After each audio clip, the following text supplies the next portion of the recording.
पुनः अभिवादनं सर्वेभ्यः छात्रेभ्यः। इदानीं अथ नवकक्षा स्थितः अस्मि। चतुर्थोऽध्याय कल्पतरु तथ्य अस्ति प्रश्ननिर्माणं। प्रश्ननिर्माणं कार्ये वाक्यानि प्रदत्तवाक्यानि रेखांकितपदानि आधृत्य प्रश्ननिर्माणं कुरुत। ये इस प्रकार से प्रश्न रहते हैं कि जो सेंटेंस में जिस शब्द के नीचे अंडरलाइन किया हुआ है उसी शब्द के आधार को प्रश्न के शब्द में परिवर्तित करना है। उसी शब्द को प्रश्नवाचक शब्द में परिवर्तित करना है। उसी शब्द के आधार पर आपको प्रश्नवाचक शब्द का प्रयोग करना है। तो क्लास 8 में कुछ हद तक प्रश्न आप लोग प्रैक्टिस किए थे इस बारे में। अब क्लास 9th में, 10th में, 10वीं कक्षा में, 9वीं कक्षा में इसे बृहद रूप से, इसे विस्तारित रूप से, इसका एक्सटेंडेड फॉर्म हम लोग इसका पढ़ेंगे। तो करना कैसे है, जो भी शब्द अंतरेखांकित किए गए हैं, जैसा कि आपको पता है, वो शब्द किस विभक्ति में, पुरुष में, वचन में स्थित है, उसके आधार पर ही कम शब्द रूप जो होते हैं, इसका कम शब्द है, कम और नपुंसक में किम, तो ये शब्द रूप है। इसे प्रैक्टिस करने पड़ेंगे प्रथमा विभक्ति के आधार पर। प्रथमा विभक्ति, द्वितीया, तृतीया, चतुर्थी, पंचमी, षष्ठी, सप्तमी, ये सभी विभक्ति के आधार पर जो इसके रूप बनते हैं, पुल्लिंग, स्त्रीलिंग और नपुंसकलिंग, ये टोटल आपको कंप्लीट करना पड़ेगा। जैसे कम शब्द रूप का अगर पुल्लिंग पढ़ते हैं तो कह को के, कम को कान, केन काभ्याम के है, काय काभ्याम केभ्य, कस्मात् काभ्याम केभ्य, कस्य कयो केशाम, कस्मिन कयो केशु, है ना। तो इस तरह से आप लोगों को कंप्लीट करना है। उसी के आधार पर हम लोग देखेंगे कि शब्द पुल्लिंग है। तो अब जिस शब्द को अंडरलाइन किया गया है, जिस शब्द के नीचे लाइनिंग किए गए हैं, तो कहा गया कि उसी शब्द को आधार बनाकर प्रश्न निर्माण करें। तो वो शब्द जिस विभक्ति में, अगर वो शब्द स्त्रीलिंग में है तो स्त्रीलिंग वाला शब्द रूप फॉलो होगा, है ना। स्त्रीलिंग वाले शब्द रूप जो है उसका अनुसरण होगा। वो शब्द अगर पुल्लिंग है, जिस शब्द को रेखांकित किया गया, जिस शब्द को अंडरलाइन किया गया है, वो शब्द अगर पुल्लिंग है तो पुल्लिंग वाला जो शब्द रूप है वह अनुसरण होगा उसका वहाँ उस जगह पे। तो स्त्रीलिंग पुल्लिंग देखने के, या नपुंसकलिंग है तो नपुंसकलिंग वाला जो शब्द रूप है वो फॉलो होगा। तो ये लिंग देखने के बाद, पुल्लिंग है कि स्त्रीलिंग है वो शब्द या नपुंसकलिंग है, ये देखने के बाद सेकेंड स्टेप आता है कि वो उसका विभक्ति देखना है कि विभक्ति किस विभक्ति में प्रयोग है। प्रथमा विभक्ति, द्वितीया, तृतीया, चतुर्थी, पंचमी, षष्ठी, सप्तमी, ये किस विभक्ति में प्रयोग है, और जब विभक्ति में प्रयोग है तो वो किस वचन में है। सबसे पहले हम लोग देखेंगे स्त्रीलिंग, पुल्लिंग, नपुंसकलिंग, यानी कि पुल्लिंग का ज्ञान रखेंगे, नपुंसकलिंग का ज्ञान रखेंगे, स्त्रीलिंग का ज्ञान रखेंगे। फिर सेकंड स्टेप जो है उसका देखेंगे विभक्ति कौन से विभक्ति में प्रयोग है। फिर उसके बाद देखेंगे कि वो कौन से वचन में है। अब एक एक करके हम प्रश्न को सॉल्व करेंगे और प्रश्न आपके सामने ही सॉल्व होगा। ये प्रश्न 2 मिनट के लिए मैं आपको बोर्ड में छोड़ता हूँ, आप इसे गौर करें, देखें, क्योंकि इसी सेंटेंस को मिटा करके ही इस पे प्रश्नवाचक शब्द का प्रयोग किया जाएगा। तो आप ये सेंटेंस क्या है, ये 2 मिनट आप इसे देख लें।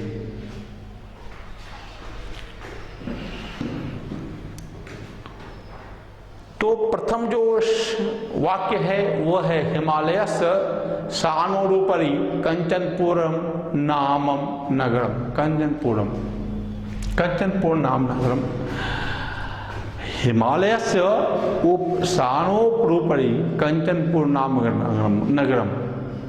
जो अभी अंडरलाइन किया गया हिमालयस्य पे, इसका इस सेंटेंस का जो अर्थ है वह है हिमालय के शिखर के ऊपर, हिमालय के शिखर के ऊपर कंचनपुर नाम का नगर है। जो द्वितीय वाक्य है वह है जीवमुत्केतु एक मिनट स्पेलिंग देखा जाए। जी थोड़ा सा मिस्टेक हुआ है, अब इस पर ध्यान दें, ये यहाँ पता नहीं है।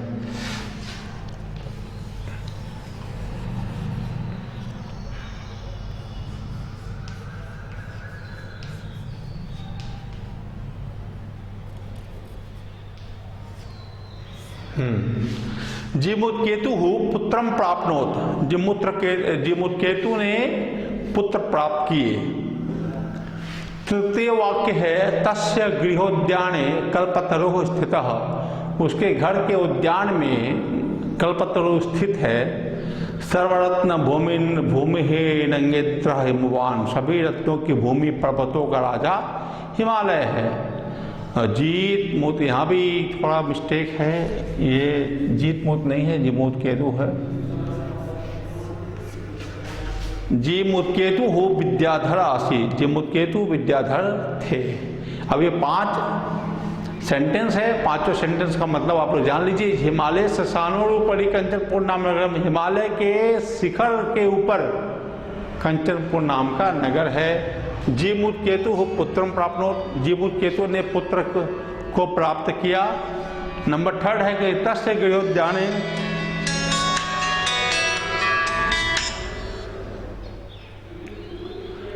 तस्य गृहोद्याने कल्पतरु स्थित, उसके गृहोद्यान में, उसके घर के उद्यान में कल्पतरु स्थित है। सर्वरत्न भूमि नगेंद्र हिमवान, सभी रत्नों की भूमि नगेंद्र जो है वो हिमवान है, अर्थात हिमालय है। और जीमुत्केतु विद्याधर आसीत, जीमुत्केतु विद्याधर थे। अब इसी सेंटेंस को अब सामने में हम लोग देखेंगे। अब यहाँ देखिए कैसे हम लोग चेंज करते हैं। अंडरलाइन किस पे है? हिमालयस पे, मतलब हिमालय के शिखर के ऊपर। तो प्रश्न कहाँ बनेगा? चूंकि अंडरलाइन हिमालय के ऊपर है तो प्रश्न कहाँ बनेगा? हिमालय के ऊपर, हिमालय के शिखर के ऊपर। प्रश्न क्या बना? किसके शिखर के ऊपर, किसके शिखर के ऊपर। तो हिमालयस का प्रश्न बजेगा कस्य। कम का षष्ठी विभक्ति एक वचन, क्योंकि ये जो षष्ठी विभक्ति एक वचन में प्रयोग है, इसलिए वो शब्द भी, प्रश्नवाचक शब्द भी षष्ठी विभक्ति एक वचन में होगा। यहाँ बनेगा कस्य।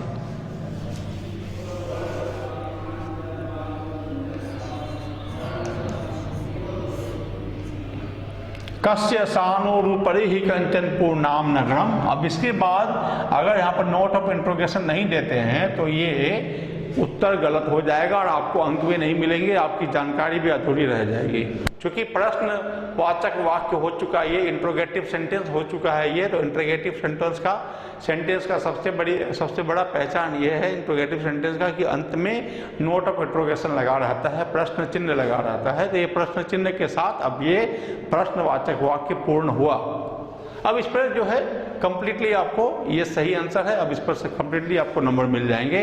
कस्य शानोरुपरि ही कंचनपुर नाम नगरम। आपको ये सेंटेंस फिर से लिखना है आंसर में। ये सेंटेंस को आपको लिख करके फिर से लिख करके सेंटेंस लिख के आपको नोट ऑफ इंट्रोगेशन लगाना है, ठीक है। दूसरा है जीमुत्केतु पुत्रम प्राप्नोत, जीमुत्केतु ने पुत्र प्राप्त किया। प्रश्न क्या बनेगा? क्या प्राप्त किया? पुत्र के जगह पर हो जाएगा क्या? किम, एक वचन है चूंकि प्रथमा विभक्ति एक वचन, किम प्राप्नोत। नोट ऑफ इंट्रोगेशन मतलब प्रश्न चिन्ह का प्रयोग। इस बात पर कंप्लीटली ध्यान देने की जरूरत है कि हम सेंटेंस जब लिख रहे हैं, असर्टिव सेंटेंस है तो पूर्ण विराम होगा, और इंट्रोगेटिव सेंटेंस है तो क्या होगा?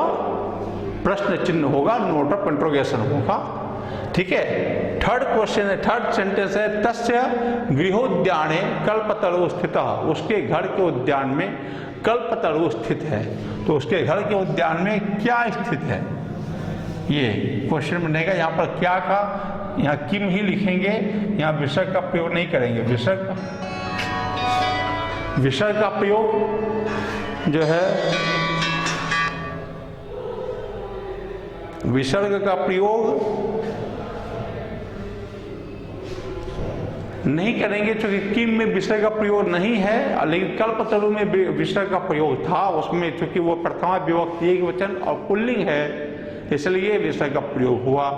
यहाँ पर ये किम में पुल्लिंग नहीं है, नपुंसकलिंग का द्योतक है ना। यहाँ पर कम नहीं लिखेंगे, कह नहीं लिखेंगे, है ना।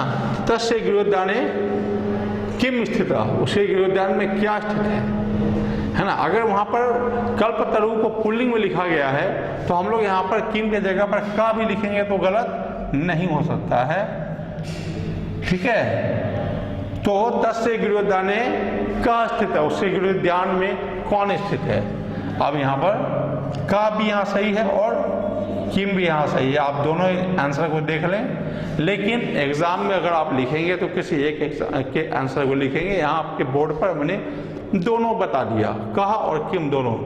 चलिए, सर्वरत्न भूमि नगेंद्र हिमवाना, सभी रत्नों की भूमि जो नगेंद्र पर्वतों का राजा जो है वो हिमवान है, अर्थात हिमालय है। अब यहाँ पर क्वेश्चन है हिमवान पे, यहाँ हो जाएगा कौन है।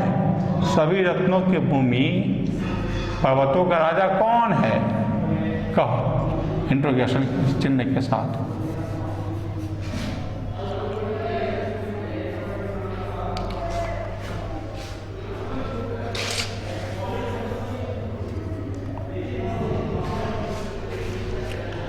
अब कि जिमुत्केतु विद्याधर आसित, जिमुत्केतु विद्याधर थे। विद्याधर कौन थे, जिमुत्केतु की जगह पर हो जाएगा कौन, कहा।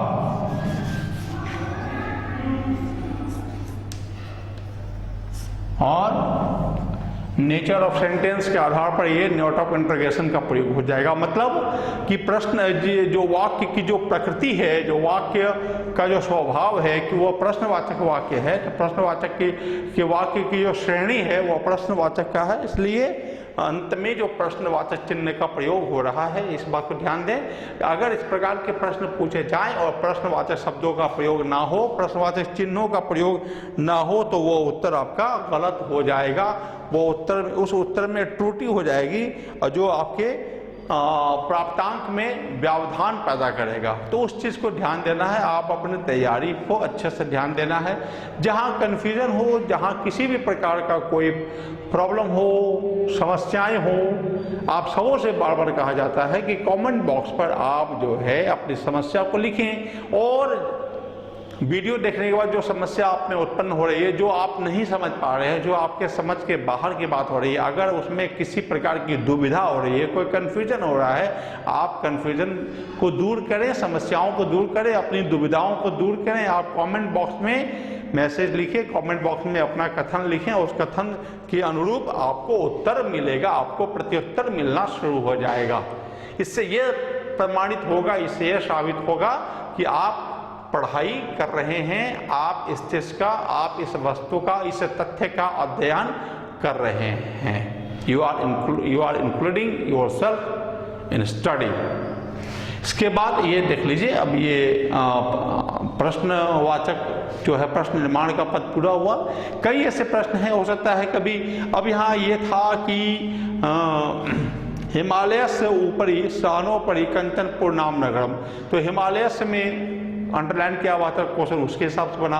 अगर कंचनपुर नाम का, अगर कंचनपुर की जगह पर अगर ये कंचनपुर को है अगर अंडरलाइन में रहता तो क्या होता प्रश्न कि हिमालय के ऊपर कौन सा नगर है, तो किम नगर हो जाता वहां पे। ठीक है, जिमुत्केतु पुत्रम प्राप्नोत, जिमुत्केतु ने पुत्र को प्राप्त किया। अगर यहाँ पर जिमुत्केतु की जगह पर अंडरलाइन हो जाता तो क्या लिखते, किम प्राप्नोत, है ना, या कह पुत्रम प्राप्नोत। ठीक है, तस्य गृहोद्याने किम कल्पतरु स्थित, उसके उद्यान में कल्पतरु, गृहोद्यान में कल्पतरु स्थित है। अगर कल्पतरु पे अंडरलाइन ना होकर के अगर गृहोद्यान में हो जाता तो हो जाता पुत्र। क्योंकि बार बार बता रहे हैं कि स्थानवाचक के लिए अगर कोई शब्द स्थानवाचक का बोध करा रहा है उसके लिए कुत्र का प्रयोग करेंगे प्रश्नवाचक शब्द में। कोई शब्द अगर समय सूचक हो रहा है, समय कालवाचक हो रहा है, तो उसके लिए कदा का प्रयोग करेंगे या कस्मिन काले का प्रयोग करेंगे, कस्मिन काले या कदा। क्योंकि समय सूचक शब्द जो है हमेशा सप्तमी विभक्ति में लिखा जाएगा, तो उसके लिए हम लोग कदा का प्रयोग करेंगे। ठीक है, और स्वभाव का बोध हो, जैसे राजा दयालु है ना, वह निर्दयी है ना, वो जो रानी है वो अत्यंत दयावती है, अत्यंत बलवती है। तो किसी प्रकार के अगर स्वभाव के बारे में अंडरलाइन किया, अगर स्वभाव वाले शब्द में, नेचर वाले शब्द में अंडरलाइन किया हुआ है, तो उसके जगह पर जो प्रश्न शब्द का प्रयोग करेंगे वह होगा कीदृशः। संस्कृत में कीदृशः, स्त्रीलिंग में कीदृशः और नपुंसकलिंग में कीदृशम। ठीक है, कीदृशा है ना। और जो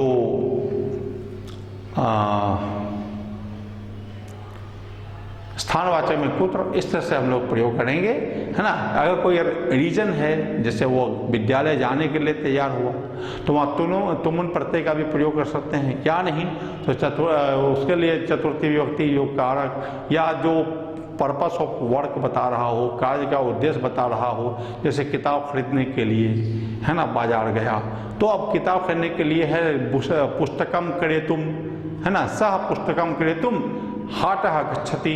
अब कुछ पुस्तकम क्रेतुम में अंडरलाइन किया हुआ है ना, कि वह पुस्तक खरीदने के लिए बाजार जाता है। सह पुस्तकम क्रेतुम हाटः गच्छति। अब पुस्तकम क्रेतुम में अगर अंडरलाइन किया हुआ है तो क्या बन जाएगा,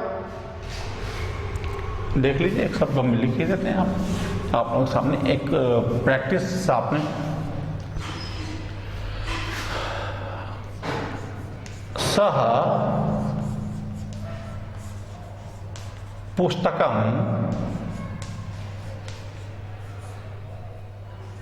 क्रेतुम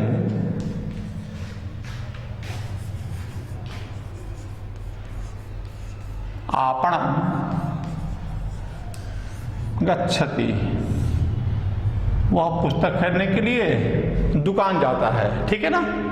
अब अगर पुस्तकम क्रेतुम जो है अंडरलाइन किया हुआ है, तब क्या बनेगा, ये तो रीजन हो गया, ये तो कारण हो गया, तो पर्पस ऑफ वर्क हो गया, ये तो कार्य का उद्देश्य हो गया कि ये पुस्तक खरीदने के लिए वो बाजार जा रहा है या दुकान जा रहा है, ये यहाँ पर रीजन है।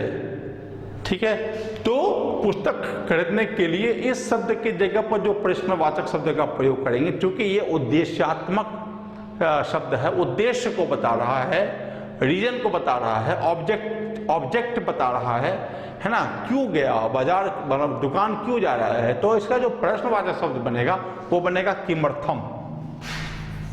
किमर्थम किस लिए या कथम, दोनों सही है। क्यों, किमर्थम का मतलब किस लिए, है ना, और कथम का मतलब क्यों। तो वो किस लिए बाजार जा रहा है या किस लिए दुकान जा रहा है, या वो कथम क्यों दुकान जा रहा है, दोनों सही है। आपको अपने दिमाग, अपने बुद्धि का प्रयोग करके दोनों में कोई एक प्रयोग करेंगे एग्जाम में या प्रश्न में जब आपसे कुछ पूछा जाए। प्रैक्टिस आपको दोनों का करना है।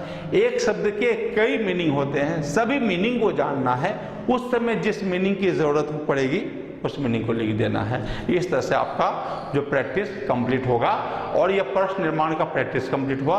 अब जो हम लोग प्रैक्टिस पर चलेंगे वह है घटना क्रमानुसारेण वाक्यानि संयोजनम।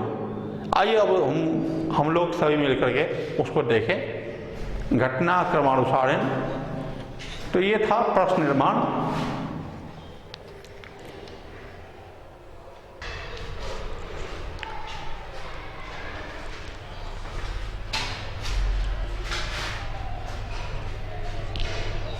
प्रियभ्य छात्रभ्यः पुनः अभिवादनम पुनः अभिनंदनम।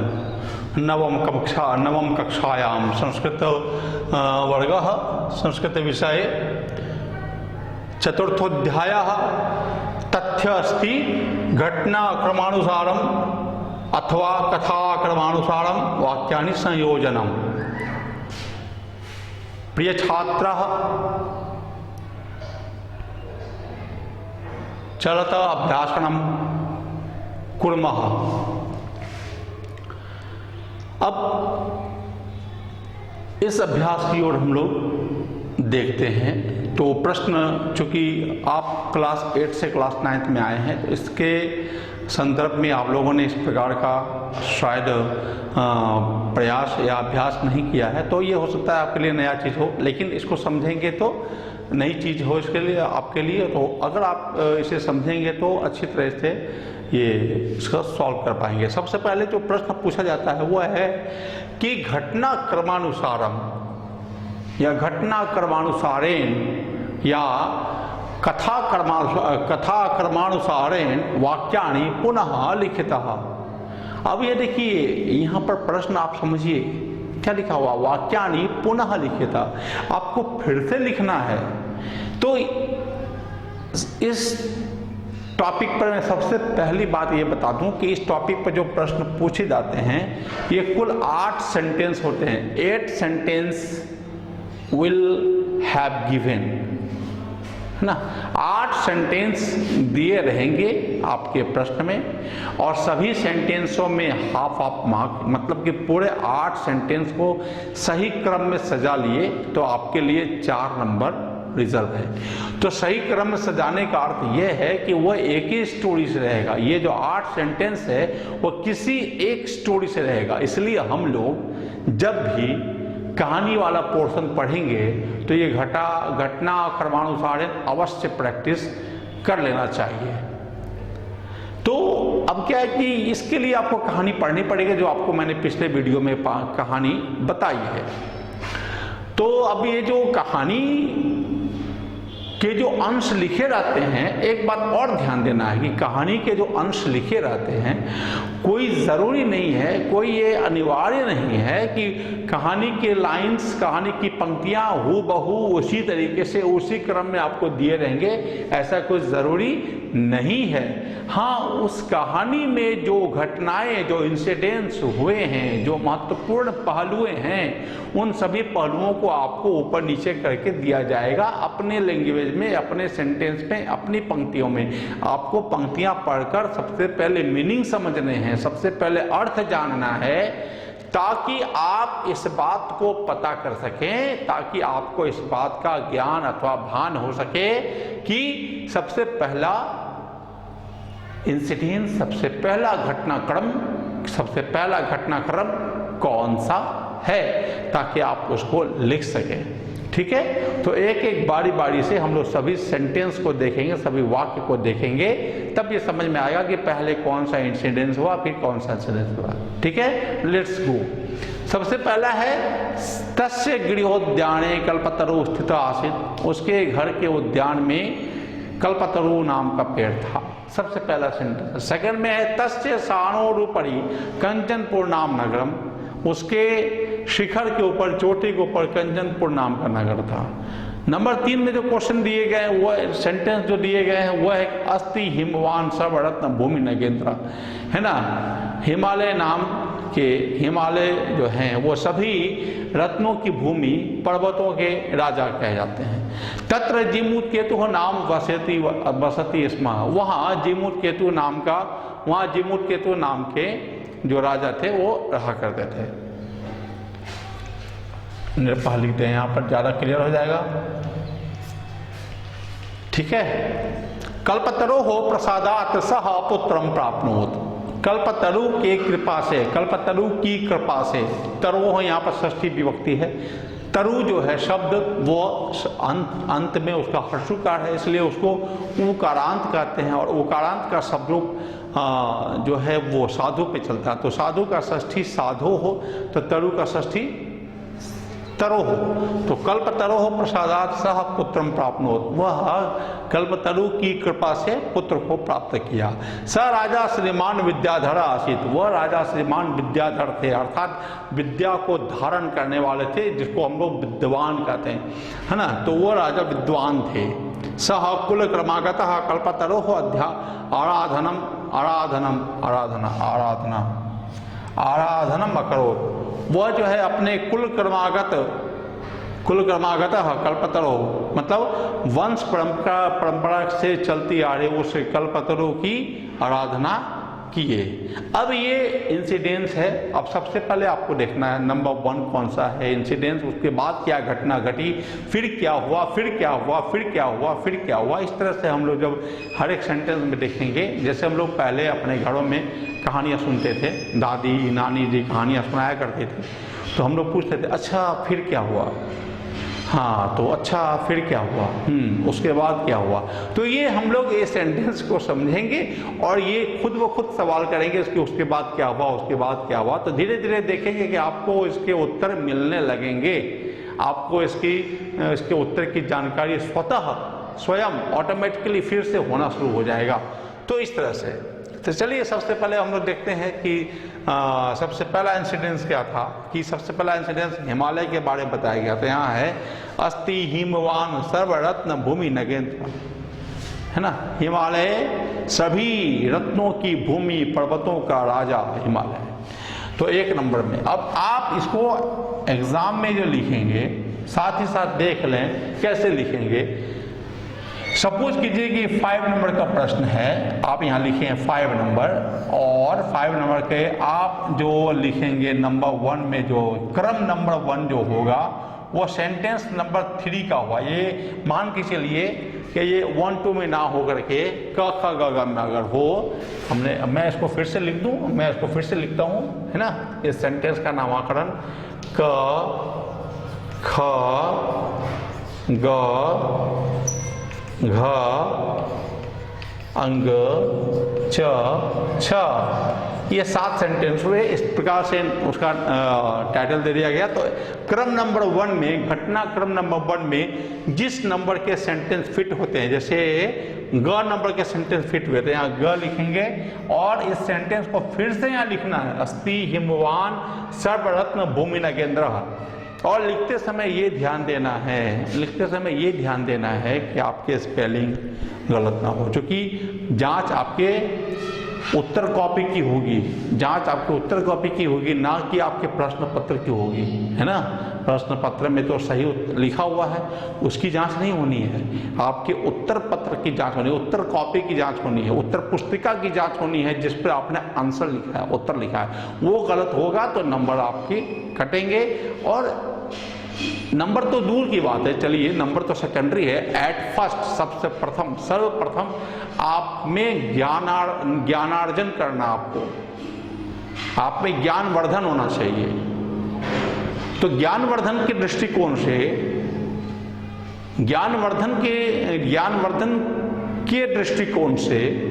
ज्ञानार्जन के दृष्टिकोण से यह अत्यंत आवश्यक है कि हम तथ्यों की जानकारी पूर्ण रूपेण करें, कंप्लीट नॉलेज लें, कोशिश ये होनी चाहिए। तो घटनाक्रम 1 जो है वो ग नंबर की परिपुष्टि करता है कि अस्ति हिमवान सर्वरत्न भूमि नगेंद्र, सभी रत्नों की भूमि, पर्वतों का राजा हिमालय है। सबसे पहले ये इंसिडेंस हुआ था कहानी में, यहाँ से स्टार्ट हुई। आइए घटनाक्रम 2 में देखते हैं कौन सा सेंटेंस फिट हो रहा है, कि उसके बाद तब क्या है। कहानी में हम लोगों ने पढ़ा कि हिमालय के शिखर के ऊपर कंचनपुर नाम का नगर है। अब कहानी में ये पढ़ा, इंसिडेंस में है कि नहीं इसमें देखिए लिखा हुआ है तस्य सानोरूपरि कंचनपुर नाम नगर। तो घटनाक्रम नंबर 2 में ख नंबर की जो पंक्ति है वो सटीक है, वो घटनाक्रम सटीक है। तो ये फिर से लिखेंगे, इस तरह से लिखेंगे आंसर। क्रम नंबर 2 में जो ख नंबर के वाक्य सही हुए, तो ख नंबर के वाक्य सही से यहाँ उतार देना, तस्य सानोरूपरि कंचनपुर नाम नगरम। ठीक है। अब आइए घटनाक्रम 3 में जो सेंटेंस, जिस भी क्रम का सेंटेंस फिट हो रहा है, तो वहां क्या होगा। तत्र जीमूतकेतु नाम नृपः वसति स्म, वहां जीमूतकेतु नाम के राजा थे। कहानी में भी हम लोगों ने पढ़ा, आपने भी पढ़ा, आपने भी जाना कि सबसे पहले हिमालय के बारे में, फिर उसके बाद उसके शिखर के ऊपर जो नगर है वहाँ उसके बारे में बताई गई है। फिर उसके बाद राजा के बारे में बताई गई है, राजा का नाम बताया गया है। राजा विद्याधर थे, मतलब विद्वान थे।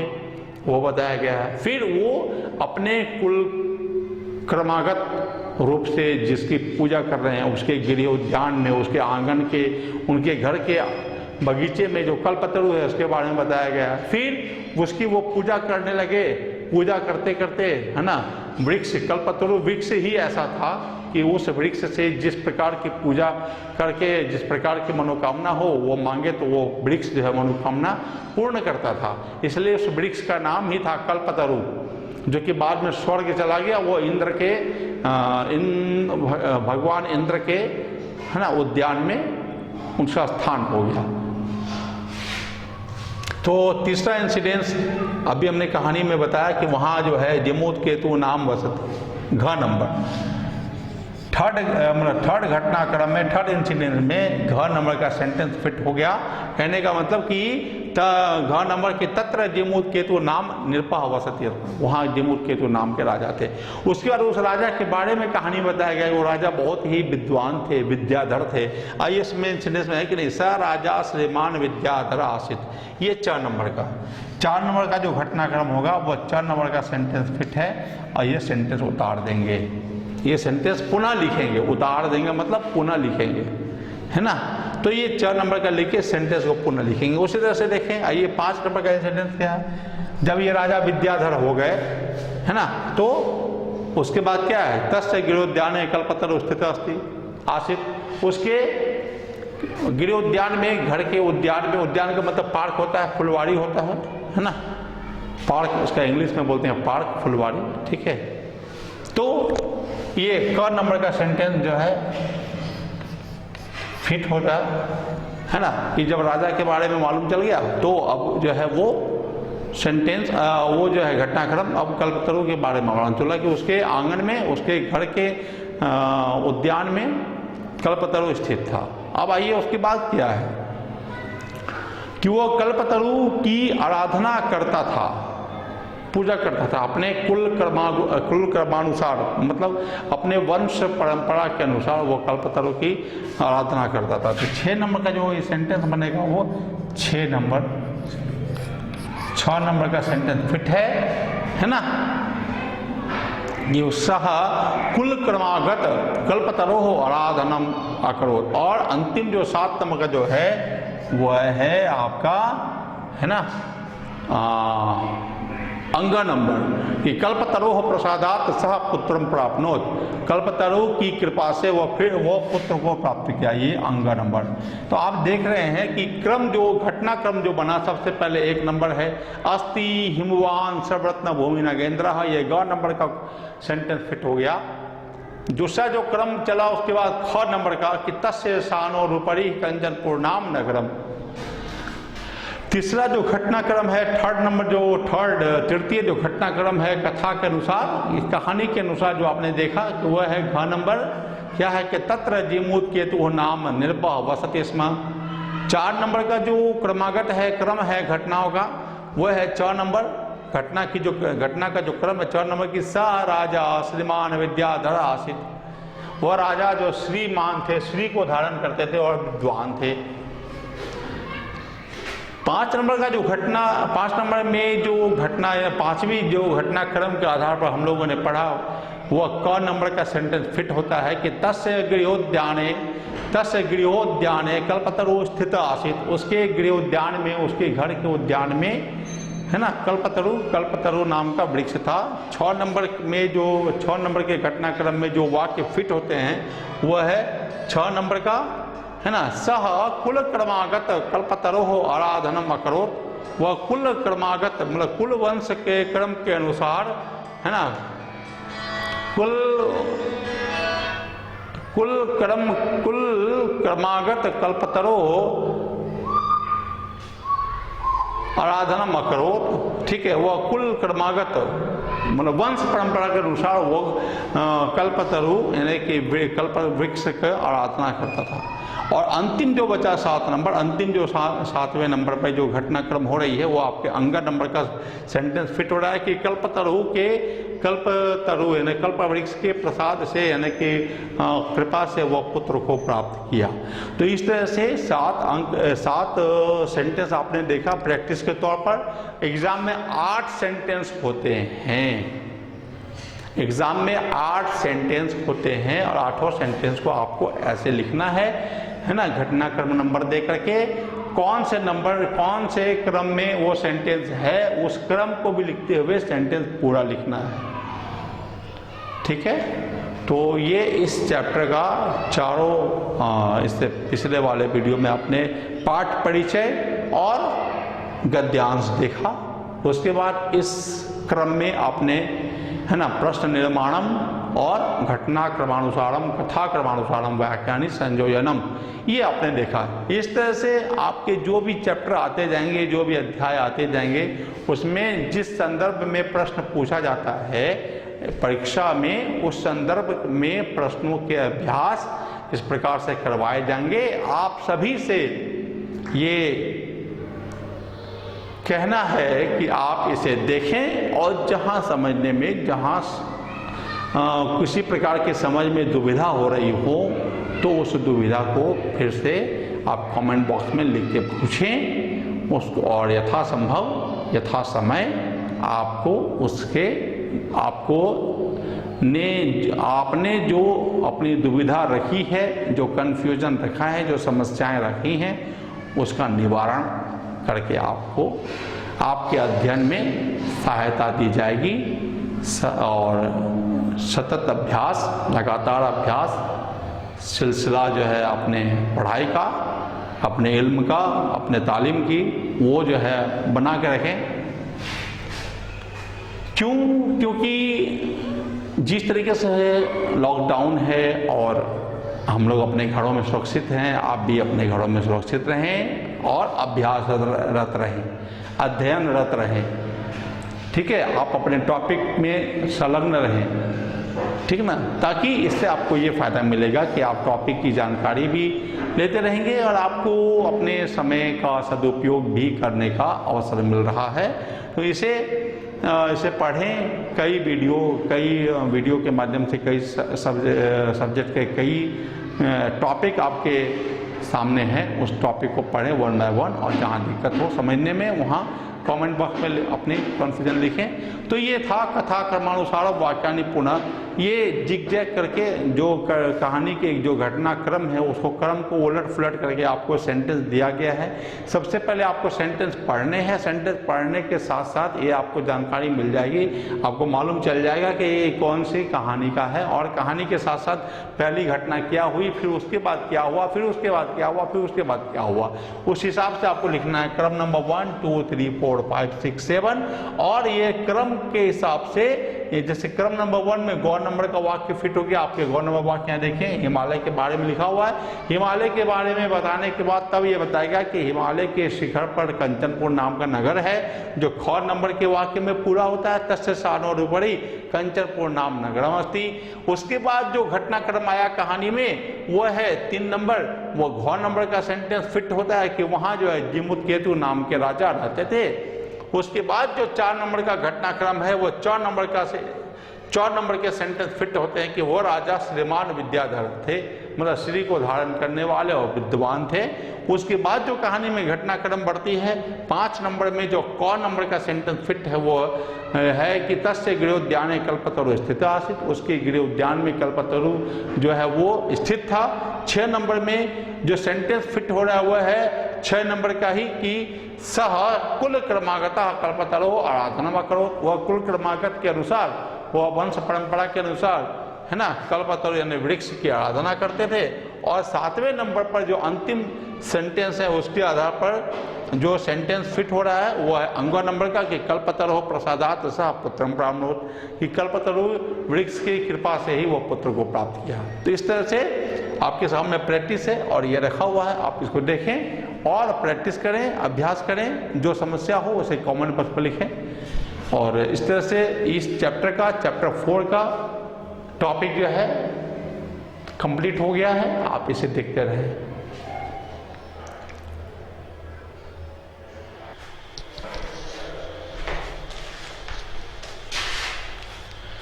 सर्वेभ्यः छात्रेभ्यः शुभदिवसस्य अभिवादनम् अभिनन्दनम्। अद्य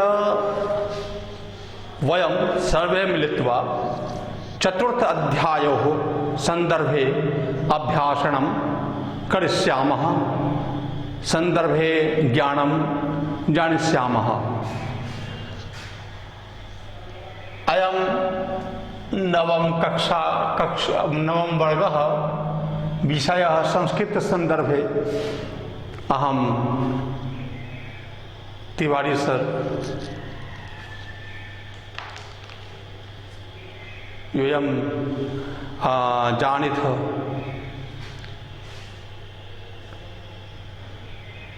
चलिए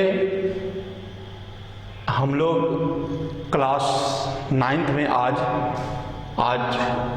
क्लास 9th में चैप्टर सब्जेक्ट संस्कृत और चैप्टर 4, इससे पहले आप लोगों को चैप्टर 1, चैप्टर 2 और चैप्टर 3 के संदर्भ में जो हमने बताया था वो आप लोगों तक पहुंच चुका है, लेकिन शायद लगता है कि आप लोग उसे पढ़ते होंगे या नहीं पढ़ते होंगे। पढ़ते हैं तो जो कुछ समझ में ना आ रही हो उसे कमेंट बॉक्स में अपनी समस्या लिखें, ज़रूर लिखें और पूछें ज़रूर। तो इदानीं वयं सर्वे मिलित्वा चतुर्थोऽध्यायः पठिष्यामः। अध्यायः अस्ति कल्पतरु। अयम् अध्याये जीमूतवाहन संदर्भे कथा अस्ति। कथां किम् अस्ति चलामः दृश्य पश्चात। ये कथा क्या है कल्पतरु, तो आज इसके बारे में हम लोग जानेंगे। कल्पतरु ये बेताल पंचविंशति नामक कथा संग्रह से लिया गया है, और इसमें जो कहानीकार हैं, इसमें जो कथाकार हैं, उन्होंने मनोरंजन करने वाले एवं आश्चर्य घटनाओं के माध्यम से जीवन मूल्यों को दर्शाया है। इस कथा में जीमूतवाहन अपने पूर्वजों के समय से गृहोद्यान का मतलब गृह जो उद्यान, घर के बागीचे में, अपने घर के बागीचे में जो रोपे गए हैं कल्प वृक्ष से, जो रोपे गए हैं कल्प वृक्ष, उसका नाम कल्प वृक्ष ही है क्योंकि वो कामना पूर्ति करने वाली वृक्ष है। आप उनसे जो मांगेंगे वृक्ष जो है आपको वो दे देता है। इस प्रकार के वृक्ष थे जो ये कल्पतरु बाद में ये से स्वर्गलोक में राजा इंद्र के उद्यान में उसको आरोपित किया गया। तो उद्यान में आरोपित कल्प वृक्ष से सांसारिक द्रव्यों को ना मांगकर संसार के प्राणियों के दुख को दूर करने का वरदान मांगा है। जीमूतवाहन की कहानी है। जीमूतकेतु के पुत्र थे। क्योंकि धन तो पानी के लहर के समान है, चंचल होता है। केवल परोपकार से ही इस संसार में सर्वोत्तम तथा चिरस्थायी तत्व पाए जा सकते हैं। इस संसार में आपको लोग क्यों याद रखेगा? इस संसार में आपके रहने अथवा आपके नहीं रहने अथवा आपके रहने के बाद इस संसार में आपको लोग याद रखे, इसके क्या तथ्य हो सकते हैं, इसके पीछे क्या कारण हो सकते हैं, क्या कारण हो सकते हैं कि व्यक्ति परोपकारी हो, व्यक्ति दूसरों के दुख में काम आवे, व्यक्ति स्वहृदयी हो, व्यक्ति सहृदयी हो और व्यक्ति दयालु स्वभाव के हो। तो ऐसे ही स्वभाव के लोग समाज में, अपने घरों में, अपने समुदाय में प्रतिष्ठा के पात्र होते हैं। ये छोटी सी कहानी है। इस कहानी को जानने या समझने के बाद जो CBSE परीक्षा में कहानी के परीक्षा प्रश्न पत्र के फॉर्मेट में जिस प्रकार से पूछा जाता है, इस कहानी के संदर्भ में हमने चैप्टर 1 में आप लोग भारतीय वसंत गीति में पद्यांश, उसके बाद स्वर्ण का कहा है ना, उसके बाद जो है सोम प्रभम, ये 3 चैप्टर के माध्यम से गद्यांश, पद्यांश, नाट्यांश तीनों प्रैक्टिस को एक एक आपके सामने रखा गया था। तो इस कथा में भी यानी इस कहानी में भी इस प्रोज वाले सेक्शन में भी है ना, पाठ परिचय जो अभी की जाएगी, पाठ परिचय। उसके बाद हम लोग प्रैक्टिस करेंगे गद्यांश पे, फिर प्रश्न निर्माण पे। हालांकि क्लास 8 में जब आप लोग इससे क्लास 8 में थे तो कई बार प्रश्न निर्माण वाले प्रश्न को आपके सामने रखा गया था, है ना, जिसका भरसक प्रयत्न आप क्लास में करते थे, है ना। तो ये 9th 10th में ये अनिवार्य रूप से इसकी प्रैक्टिस करनी है, ठीक है, बिल्कुल एसेंशियली, बिल्कुल अनिवार्य रूपेण। और उसके बाद एक सेक्शन और है कहानी वाले भाग में, घटना क्रमानुसारेण वाक्यानि संयोजनम। वाक्यानि संयोजनम, ये 4 टॉपिक हम लोग इस कहानी के माध्यम से जानेंगे, समझेंगे। और उसके बाद इसकी प्रैक्टिस करेंगे ताकि एग्जाम के समय हम अच्छी तरह से तैयारी कर सकें। तो चलता अध्यायम प्रति। तो अस्ति हिमवान नाम सर्वरत्न भूमि ही नगेन्द्र तस्य सानोपरि विभाति कंचन पूर्ण नाम नगरम तत्र जीमूत केतुरिति श्रीमान विद्याधरपति वसति स्म। तस्य गृहोद्याने कुलक्रमागतः कल्पतरु स्थितः सा राजा जीमूत केतुहुतं कल्पतरुम् आराध्य तत्प्रसादात् स बोधिसत्त्वांश संभवं जीमूतवाहनं नाम पुत्र प्राप्नोत। स महान दानवीरः सर्वभूतानुकंपी च अभवत्। तस्य गुणैः प्रसन्नः स्वशिष्येष्व प्रेरितः राजा कालेन संप्राप्त यौवनं तं यौवराज्ये अभिषिक्तवान्।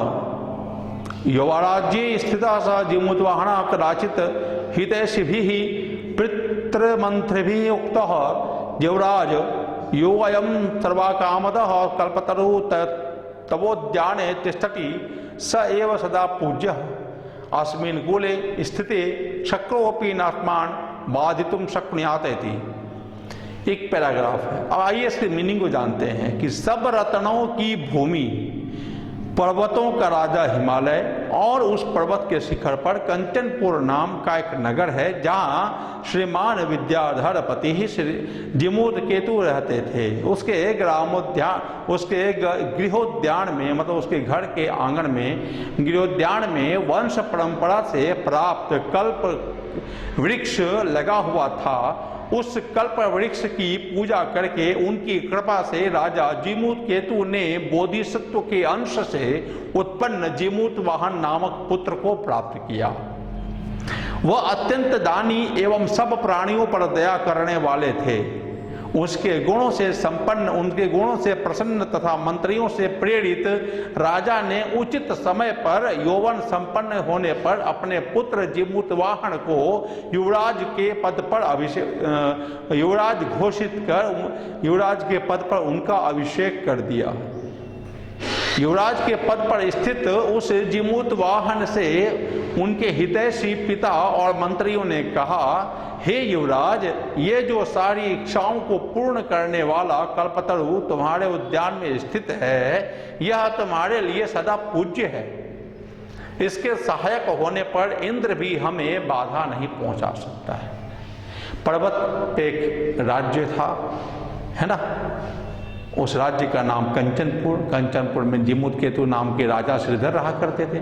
श्रीधर का मतलब होता है श्रीमान, श्रीमत को धारण करने वाले, ठीक है, श्रीमत को धारण करने वाले श्रीमान। और उन्होंने अपने वंश परंपरा के अनुरूप जो उसके घर के, उसके महल के आंगन में, उद्यान में जो कल्पतरु मतलब कल्प वृक्ष जो आरोपित था, लगा हुआ था, उनसे, उनकी कृपा से उनके घर में एक पुत्र की प्राप्ति हुई जिनका नाम रखा गया जीमूतवाहन। जीमूतवाहन जब बड़े हुए तो उनके रूप और यौवन से संपन्न होकर, उनके गुण से, रूप यौवन से संपन्न होकर, जब उनके गुण से प्रभावित होकर राजा जीमूत केतु ने उनका राज्याभिषेक कर दिया और युवराज घोषित कर दिया।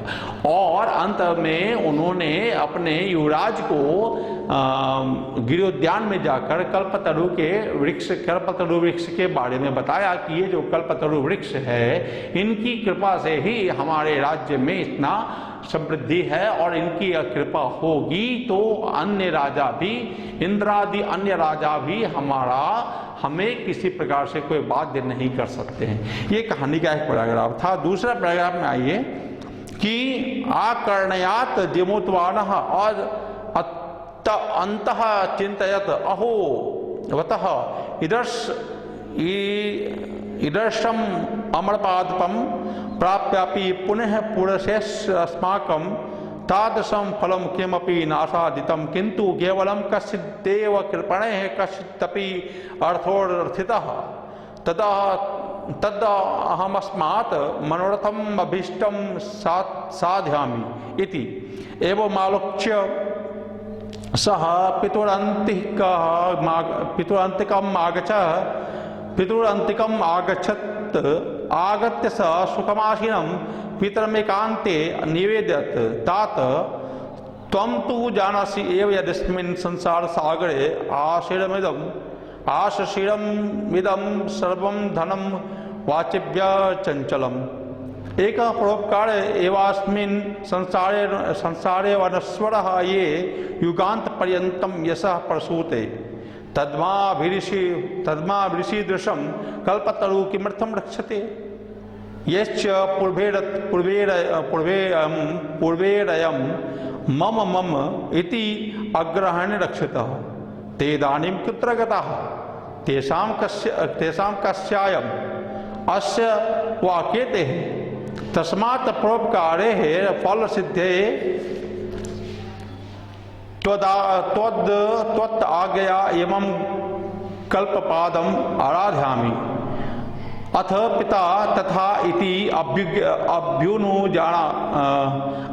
अभ्युनुज्ञातः स जिमूतवानः कल्पतरुम् उपगम्य उवाच देव त्वया अस्मत् पूर्वेषाम् अभीष्टः कामः पूरितः तत्तमेकं कामं पूरयः यथा पृथिवीं दरिद्रां पश्यामि तथा करोतु देवः इति एववादिनी जिमूतवाहने त्यक्तस्त्वया एकोऽसं यातोऽस्मि इति वाक् तस्मात् तरोरुद्भूतः क्षणेन च स कल्पतरुः दीपं समुत्पत्य भुवि तथा वसूनि अवर्षत् यथा न कोऽपि दुर्गतः आसीत् ततः तस्य जिमूतवाहनस्य सर्वजीवानुकंपया सर्वत यशः प्रथितम्। तो ये छोटे से कहानी था। इस अंश के मीनिंग को सुने, कहानी को सुने कि ऐसा सुनकर जिमूतवाहन ने मन ही मन सोचा, जब उसके पिताजी ने कहा कि ये हमारे वंश परंपरा के माध्यम से जो हमारे गृहोद्यान में ये लगा हुआ है, ये हम सबके कामना मनोरथ को पूर्ण करने वाला है और इनकी इच्छा से हमारा कुछ भी कोई नहीं बिगाड़ सकता, इंद्रादि देवता भी हमारा कुछ बाध्य नहीं, हमें कुछ बाध्य नहीं कर सकते। तो ऐसा सुनकर जिमूतवाहन ने मन में सोचा, अरे आश्चर्य है, ऐसे अमर वृक्ष को प्राप्त करके भी हमारे पूर्वजों ने ऐसा कोई फल प्राप्त नहीं किया और केवल कुछ गरीब लोगों को थोड़ा धन देकर ही इस वृक्ष से अभीष्ट मनोरथ सिद्ध करता हूं, है ना। केवल कुछ गरीब लोगों को ही धन दिया, केवल कुछ गरीब लोगों के लिए धन मांगा, मैं इस वृक्ष से अभीष्ट मनोरथ सिद्ध करता हूं। ऐसा सोचकर वह पिता के पास आया, आकर सुख पूर्वक बैठे हुए पिता से एकांत में निवेदन किया, पिताश्री आप तो जानते ही हैं इस संसार सागर में शरीर सारा धन लहरों की तरह चंचल है। जिमूतवाहन ने सोचा कि हमारे वंश में जब ये सारा कई वंशज, कई पूर्वज हमारे, है ना, उनके प्रताप से ये कल्पवृक्ष हमारे आंगन में है, गृहोद्यान में है, लेकिन कुछ ही लोगों के लिए हमारे वंशजों ने ऐसा किया, हमारे पूर्वजों ने ऐसा किया। तो मैं इससे अभीष्ट अंग प्राप्त करूंगा। वो अपने पिता के पास जाकर कहता है कि पिताश्री, इस संसार में आप जान रहे हैं कि इस संसार सागर में, इस संसार रूपी सागर में यहाँ जो भी कुछ है वो स्थिर नहीं है, वो सभी चलायमान हैं, वो सभी नश्वर हैं, सभी शांत नहीं रहने वाले हैं, सभी चंचल हैं, नश्वर हैं, समाप्त हो जाएंगे। इस संसार में एक परोपकार ही ऐसा नश्वर है। नश्वर का, अनश्वर का मतलब होता है जिनका कभी नाश ना हो सके, जिनकी कभी समाप्ति ना हो सके, जो अचल है, अविचल है, अजर है, जो कभी जर्जर ना हो, जो कभी मरे नहीं, हमेशा नश्वर रहे, हमेशा अनश्वर रहे, जिनका नष्ट कभी ना हो। तो हम इस संसार में एक परोपकार ही अनश्वर है जो युगांत तक यश फैलाता है। यदि ऐसा है तो हम ऐसे कल्प वृक्ष की रक्षा क्यों कर रहे हैं? जिन पूर्वजों ने मेरा मेरा कहकर इस वृक्ष की रक्षा की है, अब वे कहाँ गए? कहने का मतलब है इस संसार में कोई भी स्थिर नहीं है। जो जिनका आगमन है उनका दुरागमन भी है, जो आए हैं वो जाएंगे भी, जिनका जन्म हुआ है उनकी मृत्यु भी होगी। कहने का मतलब इस संसार में कोई भी अजर अमर नहीं है। तो केवल अपने जीवन काल में यह मेरा है, यह मेरा है, इसकी रक्षा मैंने की है, इसकी रक्षा मैंने की है, ऐसा कहकर, है ना, केवल मेरा मेरा कहकर इस वृक्ष की रक्षा की। अब वे कहाँ गए? उनमें से किसका है ये, या इनके वे कौन हैं? तो आपकी आज्ञा से परोपकार की फल सिद्धि के लिए इस कल्प वृक्ष की आराधना करता हूं। अच्छा, ठीक है। पिता के द्वारा ऐसी आज्ञा प्राप्त करके कल्प वृक्ष के पास पहुंचकर जिमूतवाहन ने कहा, हे देव, तुमने हमारे पूर्वजों की अभिष्ट इच्छाएं पूर्ण की हैं, तो मेरी भी एक इच्छा पूरी कर दो। आप इस पृथ्वी को निर्धनों से रहित कर दो। हे देव, जिमूतवाहन ने ऐसा कहते हुए उस वृक्ष में से आवाज आई कि तुम्हारे द्वारा यह त्याग क्या हुआ, मैं जा रहा हूं। उस कल्प वृक्ष ने क्षण भर में ही स्वर्ग की ओर उड़कर पृथ्वी पर इतने धन की वर्षा की कि कोई भी निर्धन नहीं रहा। सब प्राणियों की पर दया करने में इस तरह उस जिमूतवाहन का नाम, इस जिमूतवाहन का यश सभी जगह प्रसिद्ध हो गया। तो वो जिमूतवाहन ने कल्पवृक्ष की आराधना से कहा, कल्पवृक्ष को आराधना करते हुए कहा कि इस संसार से जो भी दरिद्र है उसकी दरिद्रता दूर कर दो। तो कल्पवृक्ष अपना रुख स्वर्ग की ओर मोड़ते हुए, वो स्वर्ग की ओर उड़ते हुए पृथ्वी पर इतने धन की वर्षा की कि कई युगों तक, है ना, वहां पर निर्धनता कभी ना रह पाए। तो इस प्रकार से निर्धनता कभी ना रह पाई, वहां निर्धनता टिकी नहीं। इस प्रकार से जिमूतवाहन ने अपने दया भाव से, अपने दयालु स्वभाव से, अपने परोपकारी स्वभाव से कल्प वृक्ष को आज़ाद कर दिया और लोगों के लिए बहुत सारे सुख सुविधाओं, बहुत सारे जीवन रूपी साधन को लोगों को देना आरंभ कर दिया। इस तरह से जिमूतवाहन का यश फैला।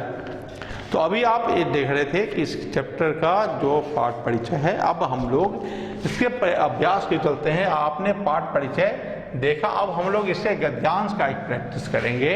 गद्यांश के बाद जो भी टॉपिक यहाँ दिया गया है, गद्यांश के बाद प्रश्न निर्माणम, घटना क्रमानुसारण, वाक्यानि संयोजनम, ये 4 प्रकार के टॉपिक एग्जाम में पूछे जाते हैं पाठ्य पुस्तक से। गद्यांश, पद्यांश, नाट्यांश, घटना क्रमानुसारण, वाक्यानि पुनः संयोजनम, प्रश्न निर्माणम और विपरीतार्थ पदानि,